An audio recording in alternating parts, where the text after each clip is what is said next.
வாழ்வில் வார்த்தை ஊழியங்கள் வழங்கும் இன்றைக்கான இறை வார்த்தை. குதிரை யுத்த நாளுக்கு ஆயத்தமாக்கப்படும், ஜெயமோ கர்த்தரால் வரும். நீதிமொழிகள் 21 அதிகாரம் 31வது வசனம். இன்னொரு மொழியாக்கத்திலே இந்த வசனம் இப்படியாய் எழுதப்பட்டுள்ளது: போர் நாளுக்கென்று குதிரையை ஆயத்தமாய் வைத்திருக்கலாம், ஆனால் வெற்றி கிடைப்பது ஆண்டவராலேயே. அன்பானவர்களே, மேலோட்டமாக இந்த வசனத்தை பார்க்கின்ற பொழுது நாம் எந்த ஆயத்தங்களும் செய்யக்கூடாது என்று பொருள் கொள்வதைப் போல் இருக்கின்றது. அப்படி அல்ல. நம்முடைய முழு நம்பிக்கையையும் ஆண்டவர் மேல் இருக்க வேண்டும் என்பதையே இந்த வசனம் உணர்த்துகின்றது. இந்த வசனங்கள் ஆண்டவரால் எழுதப்பட்ட காலங்களில் இராணுவத்தில் குதிரைப்படை மிகவும் பிரசித்தி பெற்றதாக இருந்தது. போரில் முன்னேறி செல்லுவதற்கு அரசர்களுக்கு இந்த குதிரைப்படை மிகவும் உதவியாக இருந்தது. இஸ்ரவேலர் கானானில் குடியேறிய போது இப்படைகள் அவர்களிடத்தில் இல்லாமல் இருந்தன. ஏனெனில் எல்லாவற்றிற்கும் கர்த்தரையே சார்ந்திருக்குமாறு மக்கள் எதிர்பார்க்கப்பட்டனர். இந்த வசனங்கள் எழுதப்பட்ட போது, அதாவது நீதிமொழிகள் புஸ்தகம் எழுதப்பட்ட போது, இஸ்ரவேலரிடத்தில் போர் ஆயுதங்கள், படைகள் இருந்தாலும் இப்போதும் ஆண்டவர் தம் ஜனங்கள் அவரையே எல்லாவற்றிற்கும் சார்ந்திருப்பதையே எதிர்பார்க்கிறார். சமீபத்திலே நான் ஒரு கதையை வாசித்தேன், உங்களோடு பகிர்ந்து கொள்ள விரும்புகிறேன். ஒரு குதிரை பந்தயம் நடக்கின்ற மைதானம். ஒரு பார்வையாளர் தினமும் போய் அதை பார்த்து கொண்டே இருக்கிறார். ஒரு குறிப்பிட்ட நபர் வளர்க்கும் குதிரை வெற்றி பெற்று கொண்டே இருக்கின்றது. இந்த பார்வையாளர் அந்த குதிரையை வாங்க விரும்பினார்.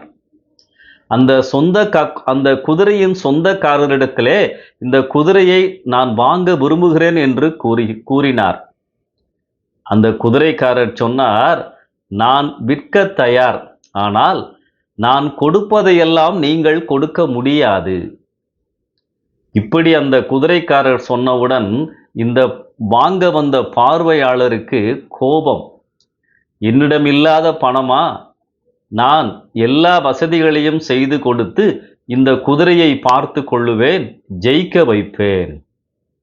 அந்த குதிரையை வாங்கினார், வீட்டிலே வைத்து நல்ல வசதியோடு வளர்த்தார். ஏசி ரூம்லே தங்க வைத்தார், நல்ல உணவுகளை கொடுத்தார். போட்டிக்கு அழைத்து வந்தார். ஆனால் இந்த குதிரை தோற்று விடுகின்றது. மறுபடியும் இவருக்கு குதிரையை விற்றார் அல்லவா, அவர் கொண்டு வந்த குதிரைதான் வெற்றி பெற்று கொண்டே இருந்தது. இவருக்கு வருத்தம். அந்த பயிற்சியாளரிடம், இந்த குதிரை உன்னுடைய குதிரைதான் ஜெயிக்கிறதே என்று சொல்லி வருத்தப்பட்டு, நீ என்னை ஏமாற்றி விட்டாய் என்று கூறினார். அதற்கு அந்த குதிரையை விற்றவர் என்ன சொன்னார் தெரியுமா? நீங்கள் உலக சம்பந்தமான எல்லாவற்றையும் குதிரைக்கு கொடுத்தீர்கள், ஆனால் போட்டியில் எப்படி வெற்றி பெற வேண்டும் என்ற பயிற்சியை நான் தான் கொடுக்க முடியும், உங்களால் கொடுக்க முடியாது என்று சொன்னார். அன்பானவர்களே, இந்த உலகம் நமக்கு வசதிகளையும் வாய்ப்புகளையும் கொடுக்கலாம், ஆனால் வாழ்க்கையில் ஜெயிக்கிற பயிற்சியை ஆண்டவரும் பரிசுத்த ஆவியானவரும் அவருடைய வார்த்தைகளும் தான் நமக்கு கொடுக்க முடியும்.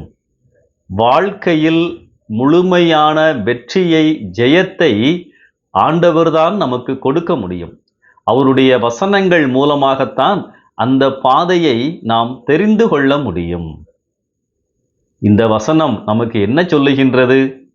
எல்லாவற்றிற்கும், சில காரியங்களுக்கு மாத்திரமல்ல, ஆண்டவரே, என் வாழ்க்கையில் நான் சந்திக்கின்ற எல்லா காரியங்களுக்கும் உம்மையே நான் சார்ந்திருக்கிறேன்.